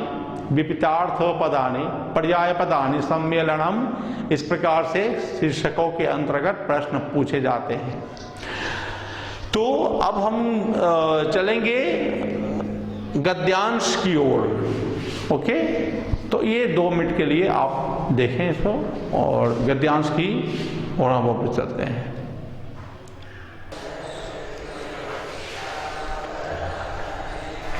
पुनः अभिवादनम सर्वेभ्यः छात्रेभ्यः, सबका फिर से अभिवादन है, अभिनंदन है। अभी हम चैप्टर 4 को देख रहे थे, समझ रहे थे हम लोग सब मिलके, और इसे गौर से देखें। ये अब जो टॉपिक हम लोग जो अब शेयर करेंगे या समझेंगे वो है टॉपिक गद्यांश, पैसेज, है ना, गद्यांश। ये गद्यांश जो अभी हमने आपके सामने बोर्ड पर रखा है, ये मैंने खुद अभी तैयार किया है, और इसकी जो प्रैक्टिस के लिए जो क्वेश्चन है वो भी मैंने खुद तैयार किया है, ताकि आपकी प्रैक्टिस हो सके, आप जान सकें इस चीज़ को, है ना। एग्जाम में जिस प्रकार से पैसेज दे, एग्जाम में जिस प्रकार से गद्यांश दे, आप उनको सॉल्यूट कर सकें, आप उनका सॉल्यूशन कर सकें, आप उसे हल कर सकें और एक अच्छे नंबर प्राप्ति की ओर आगे बढ़ सकें। ध्यान देने की ज़रूरत है कि संस्कृत में थोड़ा सा ध्यान देने की ज़रूरत इस बात की हो जाती है कि आप लिख रहे हैं तो जैसे हलंत का प्रयोग, जिस प्रकार से अनुस्वार का प्रयोग, अनुस्वार का, और जिस प्रकार से विसर्ग का प्रयोग करते हैं, वो चूँकि उसकी उच्चारण की जाती है, विसर्ग का उच्चारण ह, अनुस्वार का उच्चारण म, हलंत, तो ये जो उच्चारण की जाती है तो ये सब बिना उच्चारण के नहीं है। तो इसके संस्कृत में, विशेषकर संस्कृत में इसके प्रयोग के प्रति थोड़ा सचेत रहने की आवश्यकता है, ताकि लिखते समय अगर ये छूट जाएगा तो नंबर प्राप्ति के लिए जो हम प्रयास कर रहे हैं, जो अच्छे ज्ञान के लिए हम प्रयास कर रहे हैं, नंबर प्राप्ति तो सेकेंडरी चीज़ है। At first we have to gain the knowledge. सबसे पहले हम लोगों को नॉलेज गेन करना, नॉलेज की प्राप्ति लेनी है, नॉलेज मतलब कि ज्ञान वर्धन करना है स्वयं में। तो ज्ञान वर्धन तभी कर सकते हैं जब हम लोग धैर्यपूर्वक, बाय पेशेंस, धैर्यपूर्वक पेशेंसली हम लोग इस चीज़ को समझें और हड़बड़ाहट में ना लिखें। क्योंकि कभी कभी देखा जाता है कि प्रोनाउंसिएशन, मतलब कि उच्चारण जो है सेम उसी तरह से होते हैं, लेकिन स्टूडेंट जो है होते हैं वो स्पेलिंग मिस्टेक कर देते हैं। तो मिस्टेक स्पेलिंग से क्या होता है कि उसके अर्थ में मतलब कि अर्थ में विविधता आ जाती है, अर्थ जो है अनर्थ की ओर चला जाता है ना, बिना अर्थ की ओर चला जाता है, और उस समय जो वो जिस अर्थ के उत्तर होने चाहिए वो सारे के सारे उत्तर व्यर्थ हो जाते हैं। तो अर्थ हमारा व्यर्थ ना हो, इसलिए अर्थ पर ध्यान रखें, है ना। तो इसलिए अर्थ पर ध्यान रखना है, क्योंकि अर्थ हमारा व्यर्थ ना हो जाए, परिश्रम, जिस अर्थ के लिए परिश्रम कर रहे हैं वो व्यर्थ ना हो जाए, है ना। थोड़ा ध्यान रखने की जरूरत है। तो चलिए हम लोग अब इस पर प्रैक्टिस करते हैं। आंसर के लिए मैंने जगह छोड़ रखा है ताकि आंसर आपके सामने अभी लिखी जाएगी। फिलहाल ये प्रश्न आपके सामने है कि गद्यांश पठित्वा, यहाँ तो हमने शॉर्ट में लिखा है, प्रश्न में पूरा किया हुआ रहता है कि अधोलिखित गद्यांशम पठित्वा तदनुसारम प्रश्नानाम उत्तरतः, कि अधोलिखित गद्यांश को पढ़कर तदनुसार या तदनुसार, उसके अनुसार दिए गए प्रश्नों के उत्तर लिखें। अब पैसेज को पढ़ें और पैसेज के मीनिंग को समझते हैं। अस्ति हिमवान नाम सर्वरत्न भूमिर नगेन्द्र तस्य सानोरुपरि विभाति कंचन पूर्णाम नगरम। मैं पीछे हट जा रहा हूँ, आप बोर्ड पर आपके सामने ये गद्यांश है, मैं पढ़ रहा हूँ, आप शब्द की ओर ध्यान दें। अस्ति हिमवान नाम सर्वरत्न भूमि नगेन्द्र तस्य सानोरुपरि विभाति कंचन पूरम नाम नगरम तस्य जिमूत केतु इति श्रीमान विद्याधरपति वसति स्म तस्य गृहोद्याने कुल क्रमागतः कल्पतरु स्थितः सा राजा जिमूत केतु तम कल्पतरुम आराध्य तत् प्रसादात् च बोधिसत्वांश संभवम जिमूत वाहन नाम पुत्रम प्राप्नोत। अस्ति है, हिमवान मतलब हिमालय, नाम हिमालय के नाम का, सर्वरत्न भूमि नगेन्द्र, सर्वरत्न भूमि नगेन्द्र, ठीक है, कि सभी रत्नों की भूमि, सर्वरत्न भूमि, सभी रत्नों की भूमि। नगेन्द्र, नगेन्द्र का नग का मतलब होता है पहाड़, इंद्र का मतलब होता है राजा, तो पहाड़ों का राजा नगेन्द्र। नगेन्द्र कौन है? हिमवान अर्थात हिमालय। और तस्य सानोपरि, उसके ऊपर, उस पर्वत के शिखर पर। सानोह का मतलब होता है शिखर, सानोह जोड़ ऊपरी, ये हो गया सानोह ऊपरी। विसर्ग संधि क्लास 8 में आपने विसर्ग संधि भी पढ़ा है, जिसमें रॉ के उच्चारण वाला जो शब्द हो, जैसे निर्बल, दुर्बल, है ना। तो यहाँ पर सानोह जोड़ ऊपरी, सानोह परी, सान का मतलब शिखर, तो उनके शिखर के ऊपर विभाति शोभता है, अच्छा लगता है। कंचनपुरम नाम नगरम, कंचनपुर नाम का नगर शोभता है, कंचनपुर नाम का नगर अच्छा लगता है। ठीक है। तत्र वहां जिमूत केतु इति ही श्रीमान, जिमूत केतुरिति, जिमूत केतुरिति। अब केतुरिति इसको जो पढ़ेंगे, यहाँ जो विसर्ग संधि है, यहाँ भी र का संयुक्ताक्षर है, र यहाँ पर संयुक्ताक्षर है। जिमूत, जिमूतः जोड़ इति, तो जिमूत केतु जोड़ इति। तो जिमूत केतु ये श्रीमान विद्याधरपति, इस नाम के जो विद्याधरपति हैं, अर्थात जो विद्या को धारण करने वाले, अर्थात विद्वान हैं, है ना। जिमूत केतु वसति स्म, रहा करते थे। तस्य गृहोद्याने, तस्य गृहोद्याने, उसके घर के आंगन में, उसके घर के पार्क में, उसके घर के उद्यान में, कुल कर्मागतः, वंश परंपरा के अनुसार, कुल का मतलब वंश, खानदान, कर्मागत लगातार सिलसिले से, जैसे कई जन्म पूर्वज वो भी कल्पतरु की पूजा किए, उसके बाद उनका बेटा, फिर बेटा, फिर बेटा, फिर बेटा, इस तरह से वंश कर्मानुगत, वंश कर्मानुगत के होते होते ये कल्पतरु का वृक्ष जीमूत केतु के पास, जीमूत केतु के समय में, तो कुल कर्मागत वंश परंपरागत अनुसार कल्पतरु स्थित, कल्पतरु का वृक्ष था। सह राजा, यहां गलती लिखा गया, सा नहीं, ये सह राजा जिमूत केतु हो तम कल्पतरुम आराध्य। वह राजा जिमूत केतु उस कल्पतरु का आराध्य करके तत्प्रसादात, उसके प्रसाद से, अर्थात उसकी कृपा से, किसकी कृपा से? कल्पतरु की कृपा से, बोधिसत्वांश संभवम, बोधिसत्व के अंश से उत्पन्न, संभवन का मतलब होता उत्पन्न, है ना। जिमूत वाहन नाम पुत्रम प्राप्त होता है, जिमूत वाहन नाम के पुत्र को प्राप्त किए। ये गद्यांश आपके सामने है। अब इस गद्यांश के संदर्भित प्रश्न पूछे जा रहे हैं, जैसा कि मैंने स्वर्ण काका पढ़ाते समय आपको क्लियर किया था, आपको स्पष्ट किया था। जैसा कि भारतीय वसंत गीति पढ़ाते समय आपको मैंने स्पष्ट किया था, जैसा कि सोम प्रभम पढ़ाते समय मैंने आपको स्पष्ट किया, ठीक अब ये जो चतुर्थ अध्याय है कल्पतरु, कल्पतरु पढ़ाने में भी इस चीज को स्पष्ट करूंगा कि इस गद्यांश का जो प्रश्न है ये गद्यांश के ही संदर्भित प्रश्न है और इसके उत्तर गद्यांश से ही संदर्भित होंगे।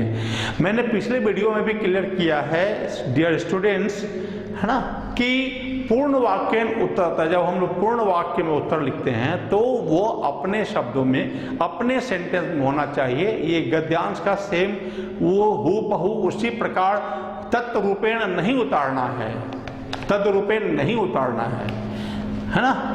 उसे आप अप्रत्यक्ष कथन, जिसको इनडायरेक्ट स्पीच कहते हैं, उस हिसाब से लिखेंगे। तो हम लोग जब प्रैक्टिस पर, ये प्रत्येक चैप्टर में हम लोग प्रैक्टिस करते रहेंगे ताकि आपकी जो प्रैक्टिस है वो ज़्यादा मजबूत हो सके, बहुत ज़्यादा स्ट्रांग हो सके, उत्कृष्ट, अद्वितीय और अद्भुत हो सके, अनोखा हो सके, ताकि आप जो है अपने प्राप्तांक प्राप्ति की ओर बिल्कुल एक अच्छे तरीके से विथ गुड प्रिपरेशन आप इसको आगे बढ़ें। तो सबसे पहला है एक पदेन उत्तरता, एक पद में उत्तर देना है। और उस दिन भी मैंने कहा, पिछले वीडियो में भी मैंने कहा है, एक पद का उत्तर बोलने का मतलब कि एक ही शब्द में उत्तर देना है, लंबे सेंटेंस नहीं लिखने हैं, है ना। अब क्वेश्चन है कि कंचनपुर नाम नगरम कुत्र आसीत, कुत्र आसीत का संधि विच्छेद करेंगे तो कुत्र जोड़ आसीत, कहाँ था, कंचनपुर नाम का नगर कहाँ था। है ना। अगर इसको स्टोरी के हिसाब से करें तो इसको हम लोग वर्तमान काल यानी लट लकार में ही लिखें, ठीक है। स्टोरी के हिसाब से, कहानी के हिसाब से, कुत्रास्ति कहाँ है, कंचनपुर नामनगर कहाँ है, क्या लिखेंगे, तस्य सानोरुपरि, उसके शिखर के ऊपर। किसके शिखर के ऊपर, हिमालय के शिखर के ऊपर। तो अब यहां लिखेंगे हिमालयस्य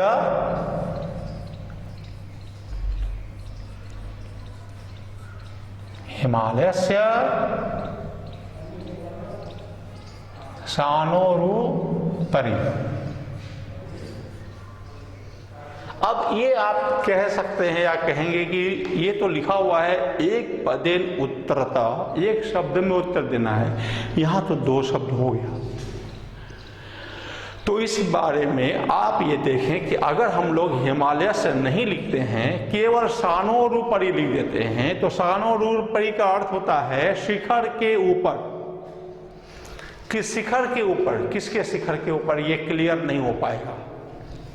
और जबकि गद्यांश आपको में दिया हुआ है कि अस्ति हिमवान नाम सर्वरत्न भूमि ही नगेंद्र तस्य सानोरुपरि, उसके शिखर के ऊपर। तो अगर स्टूडेंट आप इस बात को ध्यान से देखें कि अगर तस्य यहाँ लिख दें कि तस्य सानोरुपरि, तो फिर भी उसका मीनिंग हो जाता है उसके शिखर के ऊपर। तो यहाँ पर उत्तर और भी इनकम्प्लीट हो जा रहा है, और भी उत्तर यहाँ अपूर्ण हो जा रहा है, असंतुष्टिजनक हो जा रहा है। तो असंतुष्टिजनक उत्तर लिखेंगे तो स्वयं में भी नहीं अच्छा लगेगा, आप सोचेंगे कि उत्तर मैंने गलत लिख दिया है। तो हिमालय से सानोरुपरि यहाँ पर बहुत ज़्यादा सही रहेगा, इसलिए कि तस्य का मतलब होता है उसके, सानोरुपरि उसके शिखर के ऊपर। तो किसके शिखर के ऊपर, यहाँ हिमालय की बात हो रही है। अस्ति हिमवान नाम, हिमालय नाम का, सर्वरत्न भूमि नगेंद्र, सभी रत्नों की भूमि पर्वत के राजा, सभी रत्नों की भूमि पर्वतों का राजा हिमालय। तो हिमालय के शिखर के ऊपर, है ना, कंचनपुर नाम शोभता है। तो अब ये उत्तर आपका सही हुआ, हिमालयस्य सानोरुपरि, हिमालय के शिखर के ऊपर। ये एक ही शब्द की गिनती में आ जाएगा, क्योंकि सानोरुपरि शब्द अगर केवल लिखते हैं एक पदेन उत्तरता के संदर्भ में कि सानोरुपरि, तो ये मतलब होता है शिखर के ऊपर, जो बहुत ज़्यादा क्लियर नहीं हो पा रहा है। तो इसका ध्यान रखना है, ठीक है ना। हिमालय से, वहाँ तस्य नहीं लिखना है, ये तस्य जो है, ये तस्य जो लिखा हुआ है, ये सेम टू सेम नहीं उतार देना है। तस्य सानोरुपरि लिखेंगे, हिमालय से सानोरुपरि, ठीक है। अब है कि सब रत्न भूमि नगेंद्र कहा, सभी रत्नों की भूमि, नगेंद्र मतलब पर्वतों का राजा कौन है, यहाँ पूछा जा रहा है। सभी रत्न भूमि, सभी रत्न भूमि, सभी रत्नों की भूमि पर्वतों, सभी रत्नों की भूमि पर्वत कहलाती है, पर्वत कहलाता है। तो पर्वतों का राजा कौन है, अब यह पूछा जा रहा है। सर्वरत्न भूमि नगेंद्र का, सभी रत्नों की भूमि पर्वत का राजा कौन है, यहाँ उत्तर है अस्ति हिमवान नाम। तो अब ये देखो, अस्ति हिमवान नाम नहीं लिखना है, केवल हिमवान लिखना है। क्या लिखना है, केवल हिमवान।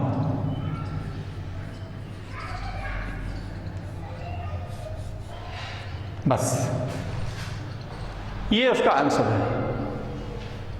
आप इस प्रैक्टिस को गौर से देखेंगे, जो समझ में नहीं आ रहा हो आप वीडियो देखने के बाद इसे कमेंट बॉक्स पर आप अपनी समस्या को लिखेंगे। अब है पूर्ण वाक्यन उत्तरता। पूर्ण वाक्यन उत्तरता का अर्थ होता है कि पूरे सेंटेंस में आपको उत्तर देना है, एक सेंटेंस में आपको उत्तर देना है। एक सेंटेंस में आप कॉमा लगा के दूसरे सेंटेंस को जोड़ सकते हैं, ये आपके ऊपर निर्भर करता है ना, कि आप अपनी बात को स्पष्ट करने के लिए कॉमा लगा करके सेंटेंस को बढ़ा सकते हैं, लेकिन पूर्ण विराम एक ही होगा। राजा पुत्रम कथम प्राप्त होता है, राजा जो है पुत्र को किस प्रकार प्राप्त किया। कथम का मतलब दोनों होता है, क्यों और कैसे। तो इस जगह पर जो क्वेश्चन है, राजा पुत्र को कथम प्राप्त होता, राजा पुत्र को कैसे प्राप्त किया, ना कि क्यों प्राप्त किया। ये उसका प्रश्न नहीं बना, प्रश्न बना कैसे प्राप्त किया। अब हम लोग इसका उत्तर देखेंगे, राजा ने पुत्र को कैसे प्राप्त किया। तो अपने कुल वंश परंपरा में जो कल्पतरु है उसके आराध्य से। तो अब इसको इस तरह से लिखेंगे। अब यहाँ देखिए, यहाँ लिखा हुआ है गद्यांश में, ये पद यहाँ पर आ रहा है, स राजा जिमूत केतु तम कल्पतरुम आराध्य तत् प्रसादत च बोधिसत्वांश संभवम जिमूत वाहनम नाम पुत्र प्राप्नोत। अधिकांश स्टूडेंट क्या करेंगे कि इस सेंटेंस का देखेंगे, अच्छा राजा जो है पुत्र को कैसे प्राप्त कर रहा है। यहाँ लिखा हुआ है कल्पतरुम आराध्य, कल्पतरु की आराधना से प्राप्त कर रहा है। तो क्या करेगा, अधिकांश स्टूडेंट, अधिकांश छात्र क्या करते हैं, ये सेंटेंस हूबहू उतार के यहाँ लिख देंगे। जैसा कि आपको मैंने पिछले वीडियो में स्वर्ण काका चैप्टर में, संभव सोम प्रभम चैप्टर में और जिमू और ये भारतीय वसंत गीति चैप्टर में कुछ क्लियर भी किया था इस चीज को। और इस चीज को सभी चैप्टरों में सभी प्रश्न, इस प्रकार के प्रश्न चाहे जो भी पूछा जाए, नाट्यांश, गद्यांश, पद्यांश, किसी भी चीज में पूछा जाए, इस चीज का ध्यान रखना है कि सेंटेंस को आप अपने तरीके से बनाएं। शर्त यही है कि उसके स्पेलिंग मिस्टेक ना हो, उसमें कोई गलतियां ना हो और हलन विसर्ग अनुस्वार ये सब का प्रयोग अच्छे से हो। स राजा पुत्रम कथम प्राप्त, हुआ राजा पुत्र को किस प्रकार प्राप्त किया। अब इसको लिखेंगे, राजा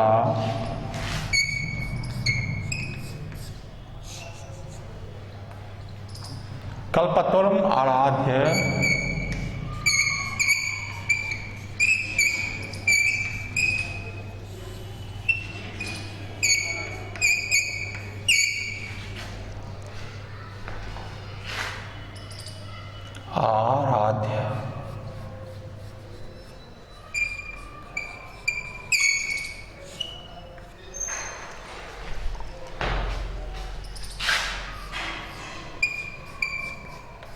तत्प्रसादात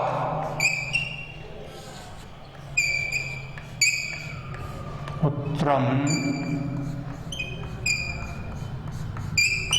प्राप्नोत। ठीक है, राजा कल्पतरुम आराध्य तत्प्रसादात पुत्रम प्राप्नोत। राजा कल्पतरु की आराधना से और उनके प्रसाद, उनकी कृपा से।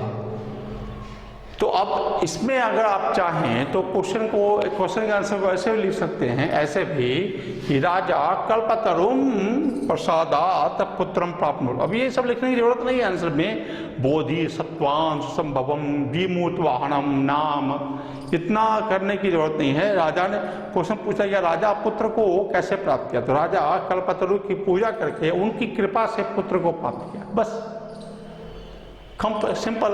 राजा कल्पतरु की पूजा करके, कल्पतरु की आराधना करके उनकी कृपा से, मतलब कल्पतरु की कृपा से पुत्र को प्राप्त किया। राजा कल्पतरुम आराध्य तत्प्रसादात पुत्रम प्राप्नोत। सिंपल। अगर आप चाहें तो यहाँ पर आराध्य नहीं भी लिख सकते हैं। तो राजा कल्पतरुम नहीं, तो यहाँ पर तरु में ये फिर षष्ठी विभक्ति लगाना पड़ेगा कि राजा कल्पतरु की कृपा से। तो कल्पतरु में की जो लगेगा वो की षष्ठी विभक्ति का चिन्ह है, इसलिए कल्पतरु में षष्ठी विभक्ति लगाना पड़ेगा। तो यहाँ पर क्या हो जाएगा, अगर इसको हम लोग लिखेंगे, अगर हम लोग इसको लिखते हैं तो ये, चलिए अगर दूसरा सेंटेंस लिखते हैं तो यहाँ लिखने के लिए, समझने के लिए मैं लिख रहा हूँ, नहीं इधर लिख लेते हैं, ये ध्यान देना है आपको। राजा कल्पतरो हो, षष्ठी, तरु का षष्ठी विभक्ति, तरु जो है वो साधु पे चलेगा, तरु का शब्द साधु पे चलता है, तो साधु का षष्ठी साधो हो, तरु का तरो हो। प्रसादात पुत्रम प्राप्नोत, हो गया। राजा कल्पतरु, मतलब कल्पतरु, अब यहाँ पे ये षष्ठी विभक्ति हो गया। राजा कल्पतरु की प्रसाद से, मतलब कृपा से पुत्रम प्राप्त, पुत्र को प्राप्त की। ये दोनों तरीके से आप लिख सकते हैं। मैंने कहा कि अभी क्वेश्चन का आंसर लिखना ये आपके अपने शैली पर निर्भर करता है, ठीक है ना। वो आप जो समझे। ये राजा कल्पतरुम आराध्य प्रसादात पुत्रम प्राप्नोत, ये भी सही है। इसमें भी आपको पूरा का पूरा 1 मार्क मिलेगा, पूरा 1 मार्क मिलेगा जो इसका FM है। और ये भी अगर आप लिखते हैं राजा कल्पतरो हो, कल्पतरु को षष्ठी विभक्ति लेगा डायरेक्ट कि राजा कल्पतरु की कृपा से पुत्र प्राप्त किया, ठीक है ना। तो कल्पतरु हो, तरु जो है इसका शब्द साधु पर चलेगा, साधु का षष्ठी विभक्ति साधो हो, तो तरु का षष्ठी विभक्ति तरो हो। तो राजा कल्पतरोह प्रसादात, कृपा से पुत्रम प्राप्नोत, पुत्र को प्राप्त किए। ये 2 मिनट के लिए वीडियो आपके सामने है। इसके बाद अब हम लोग जो प्रैक्टिस करेंगे तुरंत, इसका जो तीसरा सेक्शन होता है, एक पदेन उत्तरता, पूर्ण वाक्य उत्तरता, अब है भाषिक कार्यम। भाषिक कार्यम जो है अब इसकी हम लोग देखेंगे। तो ये आप ध्यान से देख लें, उत्तर भी लिखी हुई है, प्रश्न भी लिखा हुआ है, तो लिखे हुए हैं।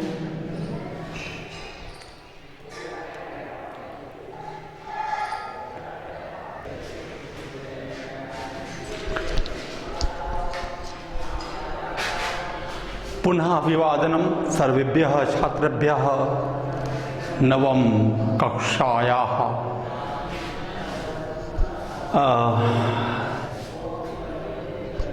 वयं सर्वे मिलित्वा द्विसरण्यः प्रश्नानाम् उत्तरं पूर्णम् इदानीं तृतीयश्रेण्यां प्रश्नम् भाषिक कार्यं प्रश्न अंतर्गते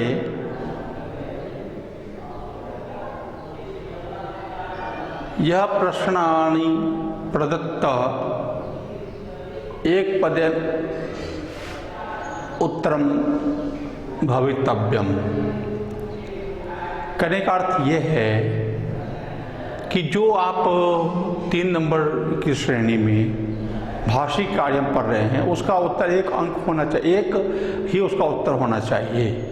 अब कैसे होना चाहिए, क्योंकि इसका जो प्रश्न है भाषिक कार्य में, जैसा कि आपने 2 चैप्टर पहले भी कंप्लीट किया है, भाषिक कार्य में कई तथ्य से संदर्भित प्रश्न रहते हैं, जैसे संधि विच्छेद हो सकता है, विपरीतार्थक प्रश्न हो सकता है, पर्यायवाची हो सकता है, क्रिया दिया हुआ तो उसके लिए कर्ता कौन है, कर्ता दिया हुआ तो उसके लिए क्रिया शब्द कौन है, कर्ता पद कौन है, क्रियापद कौन है, समास क्या है, विग्रह क्या है, इसका विच्छेद क्या है। ये कई प्रकार के तथ्य से परिपूर्ण ये प्रश्न हो सकते हैं, लेकिन कुछ भी प्रश्न होंगे उसके उत्तर इसी गद्यांश से होगा। क्लियर है बिल्कुल। अब आइए प्रश्न लिखते हैं। प्राप्नोत मतलब प्राप्त किया, इति क्रियापदस्य कर्तृपदम किम, इस क्रियापद का कर्ता कौन है, मतलब सब्जेक्ट क्या है। ये वर्ब दिया हुआ है, इस वर्ब का सब्जेक्ट क्या है। अब गद्यांश में प्राप्नोत क्रियापद चुनेंगे, कहीं ना कहीं उसका सब्जेक्ट कोई ना कोई होगा ही, वो शब्द होगा। अब यहाँ देखिए प्राप्नोत जो दिया हुआ वो एक ही बार प्रयोग है। अगर क्रिया के कर्ता पूछे जा रहे हैं, क्रिया शब्द के कर्ता शब्द को पूछे जा रहे हैं, तो ऐसा क्रियापद जिसका प्रयोग एक ही बार हुआ हो उसी के बारे में यह पूछा जाएगा। तो प्राप्नोत का मतलब प्राप्त किया, और इसकी जो है यहाँ पर देखिए यहाँ है प्राप्नोत। और कौन प्राप्त किया, तो राजा जिमूत केतु।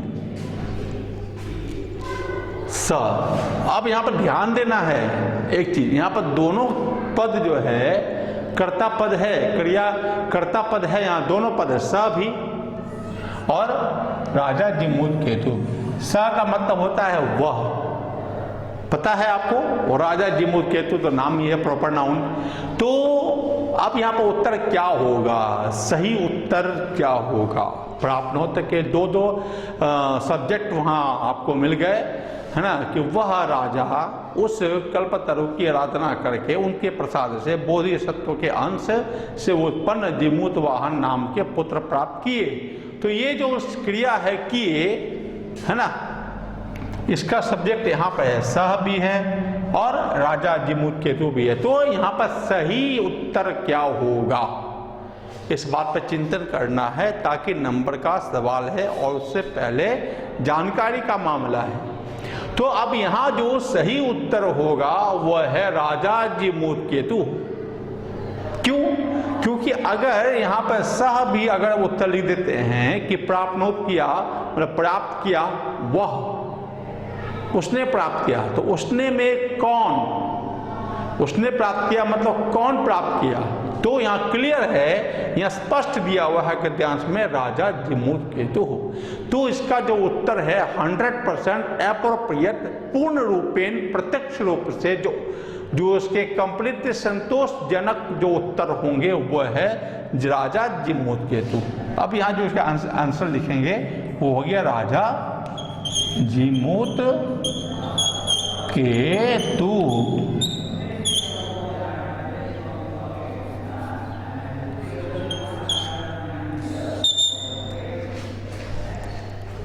ठीक है, सह क्यों नहीं लिखे? क्योंकि कभी कभी अगर सह लिखेंगे भी तो सह किसके लिए प्रयोग हुआ है? राजा जीमूत केतु। ठीक है, अब कभी कभी क्या होता है प्रश्न में कि अब ये उत्तर लिखा हुआ है प्राप्नोत इति क्रियापद से कर्तृपदम किम, और उसके नीचे 4 ऑप्शन भी दिए रहते हैं। कभी कभी ऐसा आपको प्रश्न देखने को मिल जाएगा सीबीएसई वाले प्रश्न में, जब आप एग्जाम देंगे तो कभी कभी ऐसा देखने को मिल जाएगा कि भाषिक कार्य के नीचे भी, प्रत्येक प्रश्न के नीचे भी 4 ऑप्शन दिए गए हैं। अब ऑप्शन अगर चुनना है और ऑप्शन में सह भी लिखा हुआ है, एकदम बिल्कुल बात को ध्यान से सुनेंगे, ऑप्शन में सह भी लिखा हुआ है, ऑप्शन नंबर क स, ऑप्शन नंबर ख राजा जीमूत केतु, ऑप्शन नंबर ख वगैरह वगैरह, तो ध्यान देना है कि अगर ऑप्शन में भी चूज करना हो, ऑप्शन में भी अगर चुनाव करना हो, जो अगर चयन करना हो, तो इसी उत्तर का चयन करेंगे राजा जीमूत केतु।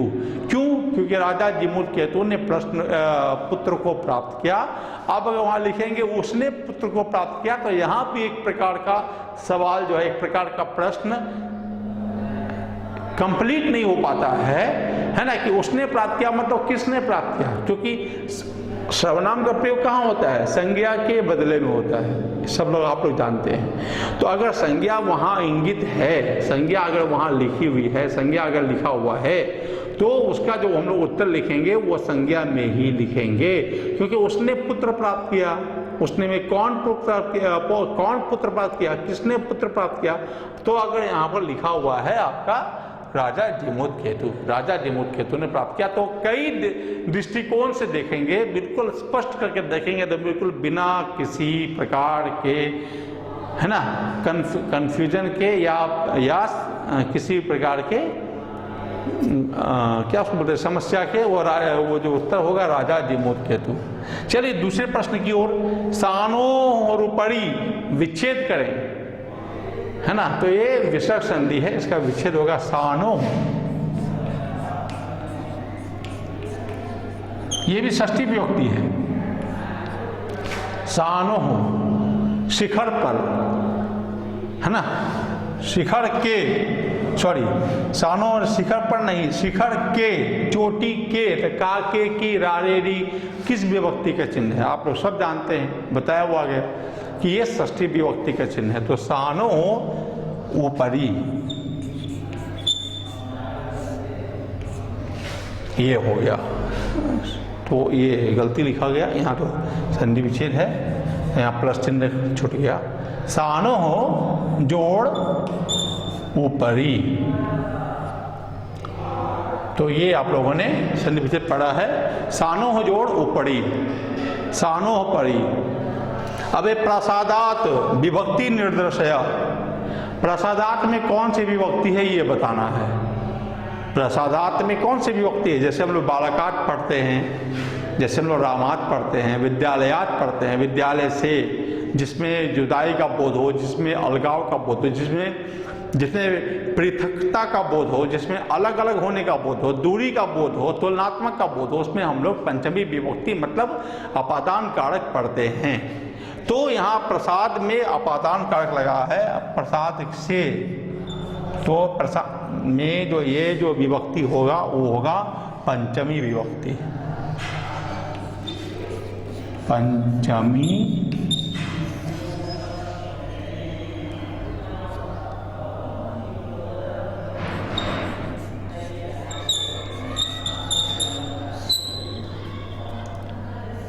विभक्ति। तो ये तीनों प्रश्न के उत्तर आपके सामने है। मैं थोड़ा पढ़े हूं आपसे, आप ताकि बोर्ड पर अच्छे से उत्तर को देख लें। जो कन्फ्यूजन है सह में राजा जिमुर केतु में, वो मैंने आपको बताया।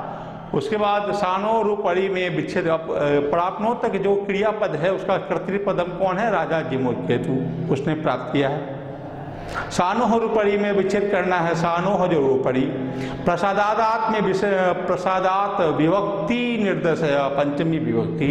तो कोई जरूरी नहीं है कि सेम टू सेम यही प्रश्न रहेगा, लेकिन यह एक प्रारूप है, यह एक फॉर्मेट है, यह एक डिजाइन है जो आपके लिए प्रश्न को किया गया, ताकि आप इस प्रकार से, है ना, प्रश्न का अभ्यास कर सकें।